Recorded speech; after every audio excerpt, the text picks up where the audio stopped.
muy bueno que ellos también sientan que está el defensor para que rápidamente también solucionen el problema. Porque también un problema es tener en la comisaría un menor de edad. Porque además está prohibido tenerlo en la comisaría. Porque al no cumplir con el principio de especialidad, imagínense, ustedes pueden tener personas adultas, ¿no es cierto?, en las comisarías.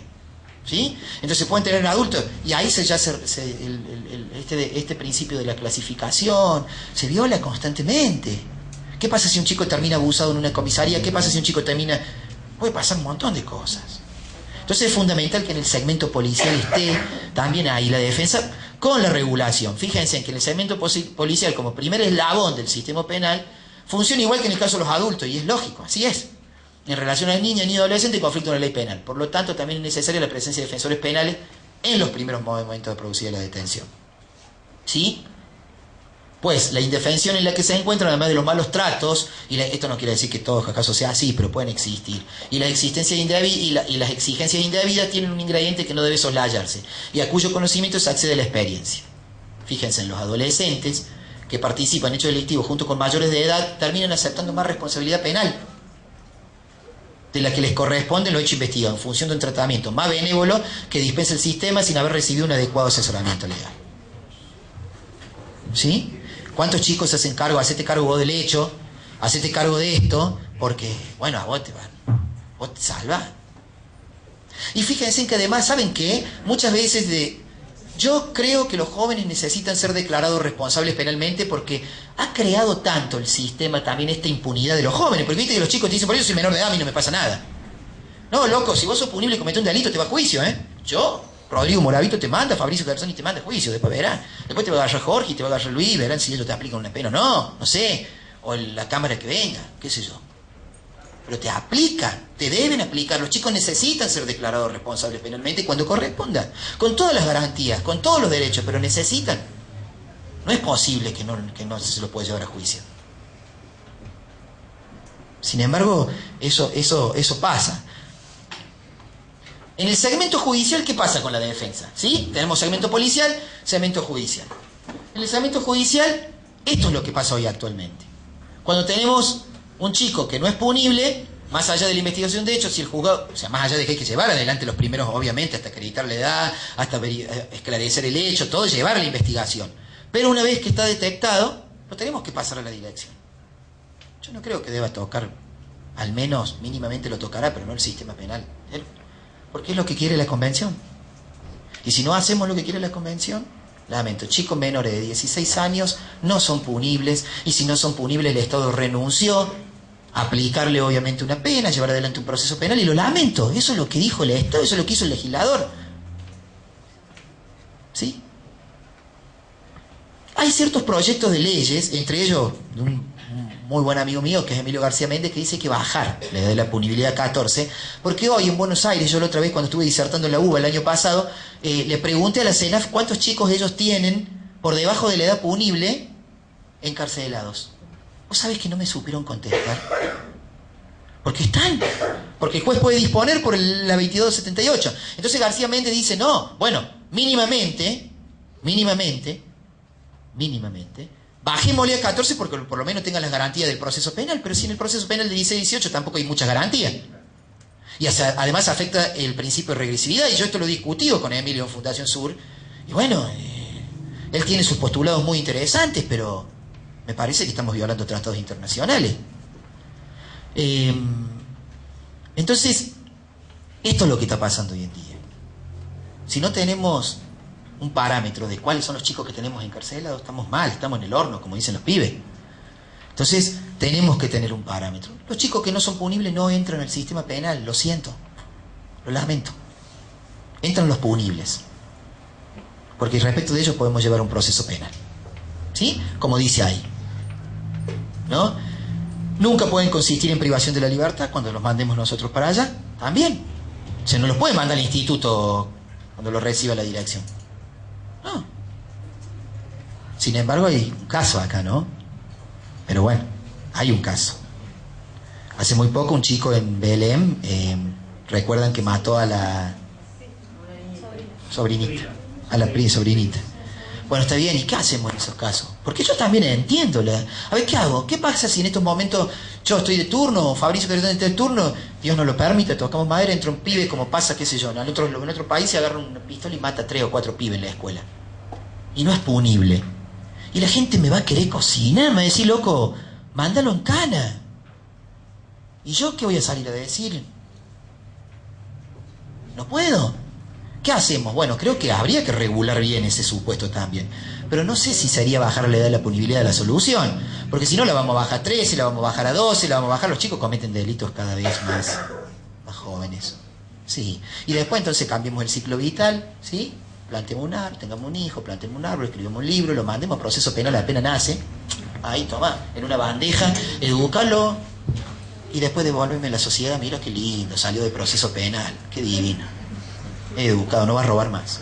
Sin embargo, la cárcel hoy tiene un factor, como los institutos de menores, un factor altamente criminógeno. Es altamente criminógeno. Como decía Michael Foucault, usted es un peligroso, en usted es un peligroso al resto de la sociedad. Cuando le hicieron esa famosa entrevista, o sea, quien ingresa a la cárcel hoy tiene más posibilidad de salir como un gángster que como alguien reinsertado, porque a la sociedad le importa muy poco que la persona se reinserte. A mí sí, porque va a volver. Al Estado le debe interesar. Entonces, bueno, esta pérdida de competencia, y yo le pongo entre paréntesis, de poder, porque teníamos mucho poder los jueces menores, sido el juez más poderoso, no ha provocado conflicto en casos graves. Nos ha provocado en algunos casos, a ver qué es lo que dice. No ha provocado conflicto en casos graves en los que forzaron la continuidad de su intervención. Si el hecho presuntamente delictivo ha sido cometido por quien es un adolescente punible, según decreto, vuelvo a reiterar, 2278, 1618, con pena conminada, o sea, que tenga conminada pena privativa de libertad superior a 2 años de duración, el juzgado de menores realiza la investigación. Ahí está, ¿ves? Lo que decía Sandra recién. Nosotros realizamos la investigación y luego corre el sucesivo traslado al fiscal y defensor para requisitorio y defensa, que es lo que hacemos. Encima, ¿querés que te diga una cosa? La investigación la llevo yo. El auto de la pieza acusatoria o requisitoria fiscal me la hace el fiscal. Así pasa hoy día.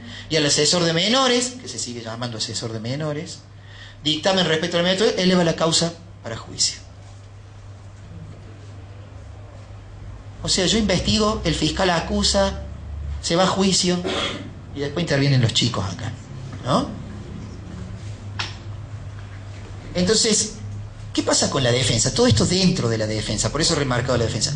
Creo yo, si me permiten obviamente la gente que trabaja en la defensa, que sería importante tener en cuenta estas acciones a desplegar. Parecen muy importantes estas acciones. Primero que en su plan de acción de servicio público de la defensa, además sigo creyendo y apuesto, yo trabajé con el procurador muchos años y lo aprecio mucho, Enrique Lidia, pero quieren que le diga una cosa, tiene que empezarse a hablar de autonomía de la defensa pública. Ya. La defensa pública es autónoma del Ministerio Público Fiscal, porque si no, el procurador, como le dije yo hace 2 semanas en una reunión, usted tiene un cuerpo así y una cabecita así. ¿Sí? Usted tiene Ministerio Público Fiscal, Ministerio Público de la Defensa y Ministerio Público Pupilar. O de la asesoría de menores, depende del procurador. Entonces, creo que hay que empezar a hablar de autonomía de la defensa pública. Y bueno, y que obviamente la defensa sea obviamente técnicamente eficaz, ¿no? Técnicamente eficaz, ¿sí? Recordemos que contar con una defensa, como lo ha dicho la Corte Suprema de Justicia de la Nación, no significa que la defensa, el mero requisito formal de tener una defensa esté garantizado el derecho de defensa. Tiene que haber obviamente una fuerte defensa, ¿sí? Una fuerte oposición al sistema punitivo, a la posibilidad de que el Estado pueda llegar a condenar a esa persona y bueno, y hacer todo lo posible. Extender su ámbito de actuación al régimen penal juvenil en la misma calidad de efectividad que para los adultos, ¿sí? Defendemos un robo cometido por una persona menor de edad, es tanto un robo como alguien cometido por mayor de edad. El delito es el mismo. ¿Sí? Sí, no, sí. Pugnar por un proceso penal acusatorio y oral que otorgue las mismas garantías previstas para el enjuiciamiento de adultos. De todos modos, yo creo que eso con los nuevos funcionarios creo que se puede. Yo creo que ellos coadyuvan y me parece que sí se puede, que pueden estar en las indagatorias, siempre y cuando, obviamente, son un defensor más, y que después, obviamente, me parece que esto lo hemos charlado, algunos son un defensor, y después suscriba, obviamente, el acta del defensor, porque son funcionarios. De hecho, esto ocurre en Buenos Aires, se hace, es más, se llevan a audiencia con auxiliares de la defensoría, de prisión preventiva, todo. Así que me parece que se puede, siempre y cuando obviamente el defensor suscriba. ¿Por qué? Pero esto es una opinión personal, después lo debatiremos si les parece. Porque puede aparecer un defensor particular después que diga, ¿y si no tuvo el defensor? En la indagatoria, porque exige el Código Procesal que esté el defensor y bueno, mínimamente para evitar, qué sé yo, digo, un planteo, no sé, después me parece, no quiero hablar de ese tema mucho, pero creo que mientras estén los chicos de la defensoría se puede. Bueno, que otorga la misma garantía prevista para el enjuiciamiento de adultos, contrarrestar el uso abusivo, ilegal e inconstitucional de privación de libertad tutelares de adolescentes en conflicto con la ley penal, ¿sí? Eso puede ser. Generar una unidad especializada. Estaría bueno que se reúnan, qué sé yo, supónganse los chicos de la defensoría y digan, bueno, che, mirá, en materia penal juvenil podemos organizarnos así, qué sé yo, de esta forma, tenemos esta situación. Sí, me parece bueno. Y que bueno, que haya una unidad especializada en ese aspecto también, ¿no es cierto?, de la defensa. Impulsar la intervención de órganos jurisdiccionales especializados, pueden hacerlo, ¿sí? Y un procedimiento específico para el niño infractor de la ley penal. Es que puede hacerlo también la asesoría, puede hacerlo. La defensoría, creo yo, principalmente, donde se limite el papel del poder punitivo, la privación de la libertad, se utilice como último recurso, la prevalencia del interés superior del niño, como la necesidad de satisfacer todos los derechos de la infancia y la adolescencia. Y en los casos en que el derecho interno local no termina de adecuarse a los estándares internacionales, como pasa aquí, como pasa en Argentina y como pasa aquí, ¿no? Nacional tampoco tenemos la ley de fondo.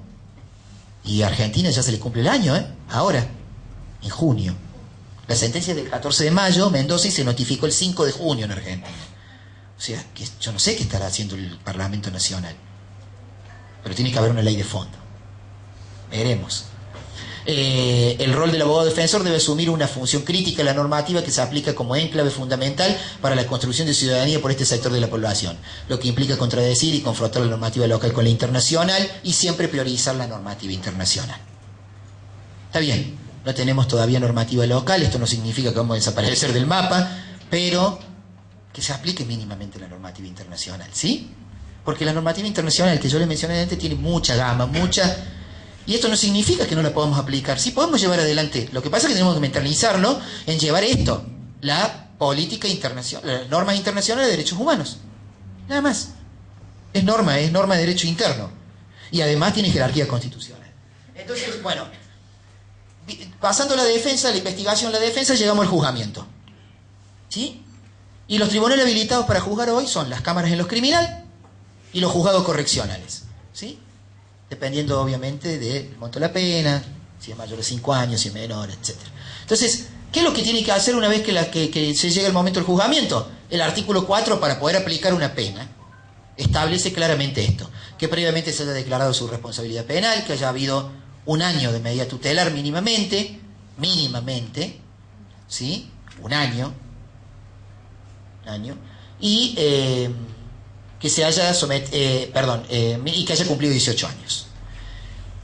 Puede suceder que yo tenga al pibe que no haya cumplido 18 años y que no haya tenido 1 año todavía en medidas tutelares, pero eso no significa que no le puedan hacer juicio, Se le puede hacer juicio y declararse la responsabilidad penal y esperar los otros 2 requisitos, ¿sí? ¿Por qué? Porque además se puede prorrogar por 1 año. Yo vuelvo a reiterar, la ley que modificó el Código Civil y que estableció la mayoría de edad a los 18 años no se aplica al régimen penal juvenil, porque si no lo ponemos en el horno del pibe. La mayoría de edad penal en el régimen penal juvenil es hoy a los 21 años. Y ya vamos a ver por qué.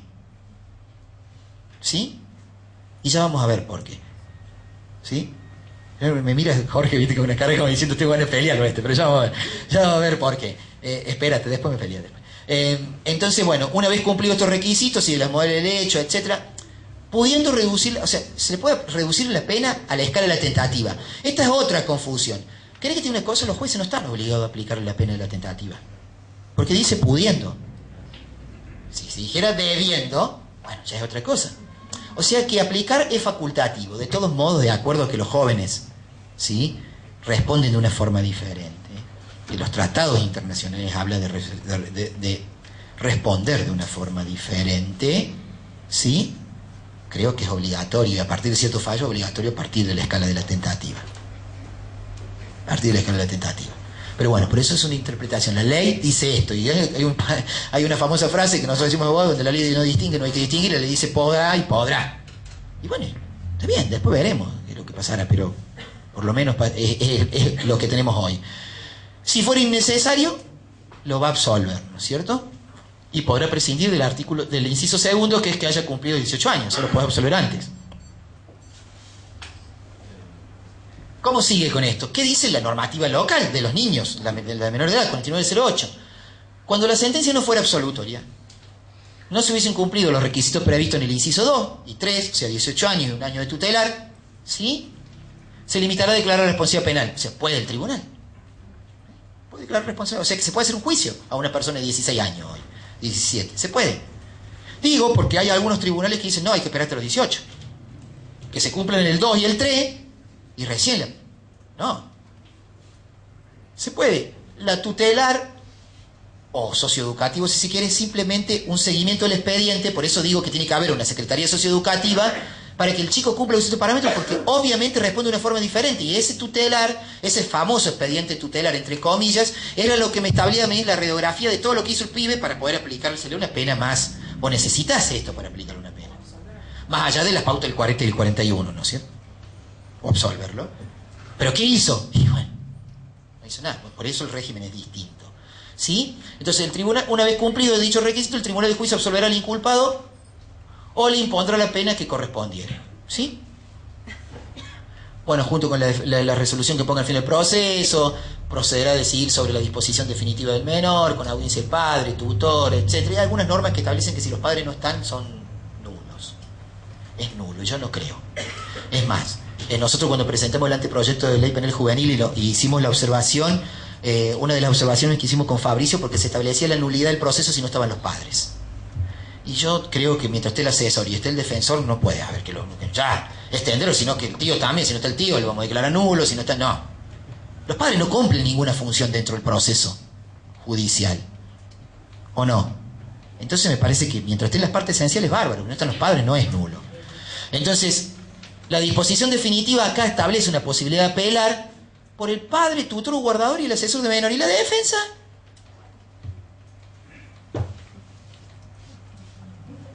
La defensa puede casar esa sentencia sin lugar a dudas, más allá de lo que pues si estamos aplicando el Código de Proceso Penal, establece el recurso de casación, todos los recursos, ¿sí?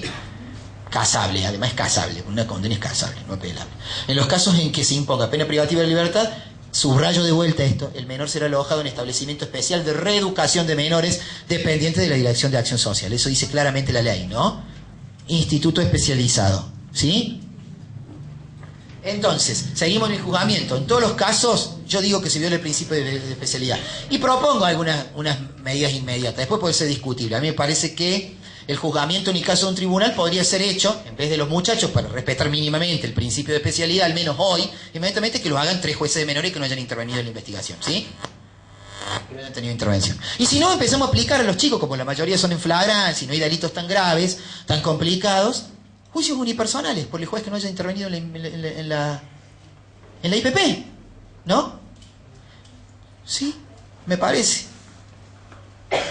Qué sé yo, y de última, si en esta famosa que nosotros intervenimos primero, si un pibe lo estoy investigando yo, bueno, que siempre, incluso durante todo el otro turno del juez, esto es discutible, obviamente, no estoy pensando ahora, ya, durante el turno del juez, directamente que me lo estén enviando a mí, que no tenga ningún tipo de contacto y sigo investigando yo, ¿me entendés?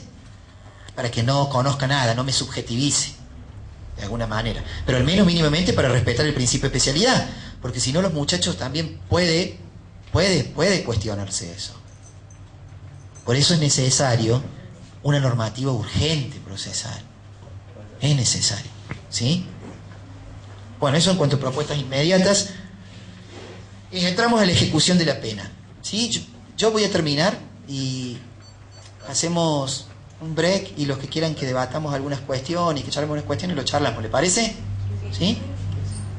Entonces, tiene que haber principios rectores, en esto conoce demasiado Luis también, en la ejecución de la pena, en la ejecución de las medidas, que son, ¿no? En primer lugar, el principio de legalidad también se aplica. Si los chicos van a ser sancionados igual que un interno en el servicio penitenciario, que se respete obviamente el principio de legalidad, que la defensa pueda participar ahí, etcétera, por conductas establecidas, por sanciones establecidas claramente en cuerpos normativos, ¿no es cierto?, en cuerpos legales, y no lo sanciono porque se me ocurre.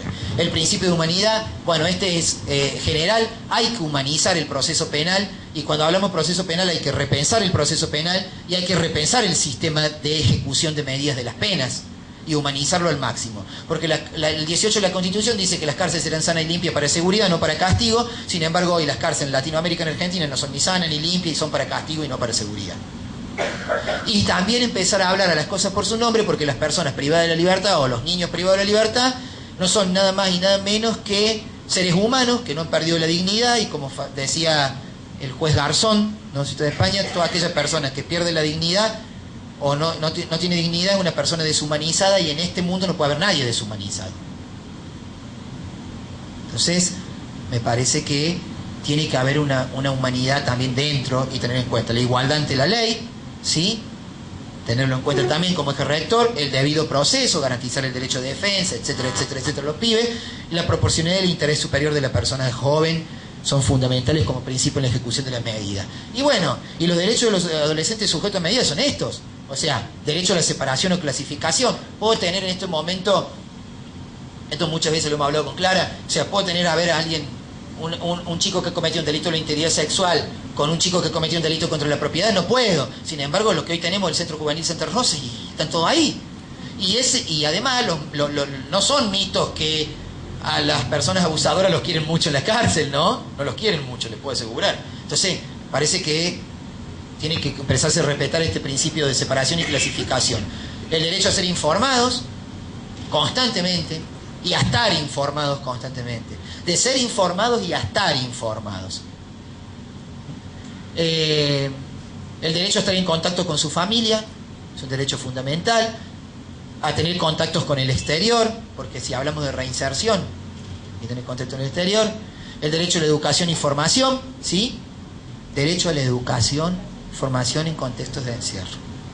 Eso además lo establece la ley de educación. ¿Sí? El derecho a permanecer en un lugar adecuado y digno, ¿sí? Derecho a la salud, a la alimentación, al trato digno, al trabajo, a la petición a presentar quejas y recursos. Fíjense por qué me parece que yo digo que la mayoría de edad no es a los 18, sino a los 21. ¿Sí? Si ustedes siguen la lectura de las normas, dice esto. Las penas privativas de la libertad, dice el artículo 6 de la 2278, que los jueces impusieron a los menores, se harán efectivas en institutos especializados. Hasta ahí vamos, ¿no? ¿Sí? Institutos especializados. Si en esta situación alcanzaren la mayoría de edad, cumplirán el resto de la condena en establecimientos para adultos. El 6 no dice mucho, porque puede suceder que yo también diga a los 18 adquieren la mayoría de edad por ley civil. ¿Sí? ¿Se entiende? Claro, por ley civil. El artículo 10 ya dice algo diferente. Dice: la privación de la libertad del menor que incurriera en un delito entre los 18 años y la mayoría de edad, entre los 18 y la mayoría de edad, ya dice la misma ley 2278. Por ende, como la ley era de la época del 83, la mayoría de los 21 años. Porque es posible poder extender el periodo de tratamiento tutelar. Fíjense que para la imposición de la pena dice prorrogable hasta la mayoría de edad. Entonces, a los 21 años. Se hará efectiva durante ese lapso en los establecimientos mencionados en el artículo 6. Establecimientos especializados. Pero además lo tenemos que complementar con dos artículos más. Si nosotros vamos a la 24660, la ejecución de la pena privativa de la libertad, ahí dice que los jóvenes adultos de 18 a 21 años, ya dice así, deberán ser alojados en instituciones especiales o en secciones separadas e independientes de los establecimientos para adultos. En su tratamiento se pondrá particular empeño en la enseñanza obligatoria, es obligatoria la enseñanza, ¿sí? En la capacitación provincial y el mantenimiento de los vínculos familiares. Y el 198 habla, excepcionalmente, ¿no?, mediando informes de los organismos de... Quienes hayan cumplido 21 años podrán permanecer en instituciones o secciones especiales para jóvenes adultos hasta cumplir los 25 años. Luego será trasladado a un establecimiento para adultos. Entonces, ¿algún juez benévolo dirá que hasta los 25 años puede tener un pibe en un establecimiento especializado? Sí, pero mínimamente hasta los 21 años.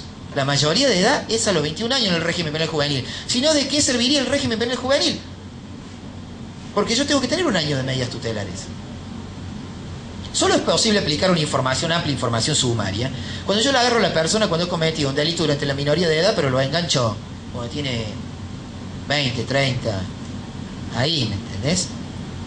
Pero ahí, la mayoría de edad claramente es a los 21, al menos surge, claramente. ¿Vos crees que no? ¿Por qué?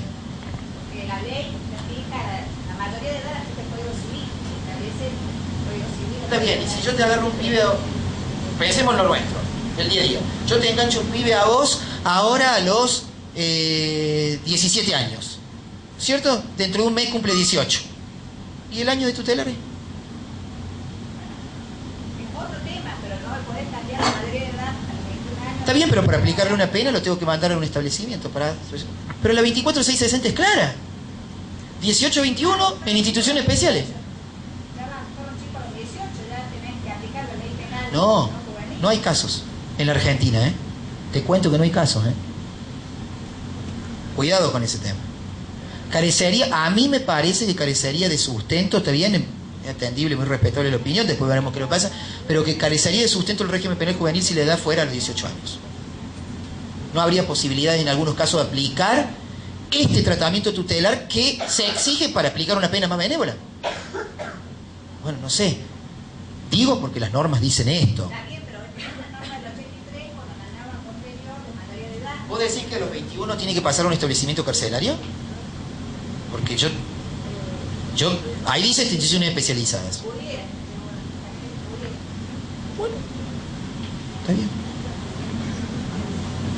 ¿Alguien quiere decir alguna otra cosa, tiene otra opinión? Yo interpreto que hasta los 21 años tiene que estar en establecimiento especializado. Pero bueno, Sandra tiene su opinión, muy respetable. Después lo podemos debatir. Dos tipos de institutos para las medidas restrictivas de la libertad. Los semiabiertos, que es lo que hoy gerenciado por recursos humanos civiles, sin que exista personal de seguridad policial, ni penitenciario donde el joven está privado de la libertad, excepto respecto a la actividad que lo fueran expresamente permitida, como el Centro Juvenil Santa Rosa, ¿sí? Y cerrado, donde el joven cumple un régimen de encierro total, cuenta con un establecimiento educativo primario y secundario, y se imparten talleres y programas cuyo propósito es la inclusión social. Verbigracia la esa alcaldía, pero creo que no tenía primario ni secundario. Me parece que no había eso. No sé si se impartirían talleres. Pero bueno, eso es lo que hay.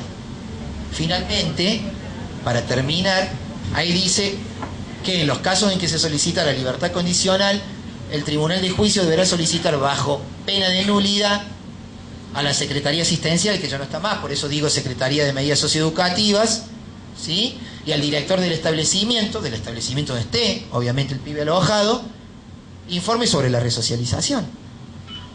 ¿Y a quién le vamos a pedir hoy día eso? Y sobre las condiciones socioambientales de su familia. Bueno, será obviamente para colocarlo nuevamente. Entonces, con esto, que medianamente fue lo que quise traerles a ustedes para que luego lo podamos charlar, al que le interese quedarse para debatirlo y podamos llevarlo adelante. Y si todavía no está preparado el break, no sé, o está afuera, qué sé yo, afuera, podamos luego debatirlo y charlarlo, qué sé yo, 15, 20 minutos más, media hora si les parece, que lo que opinan, que lo que piensan.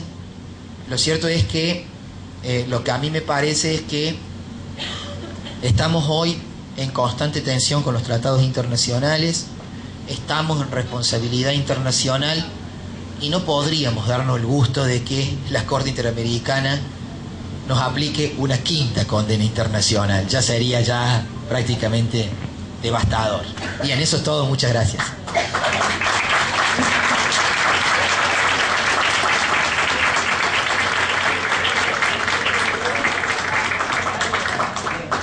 Ahí está el break.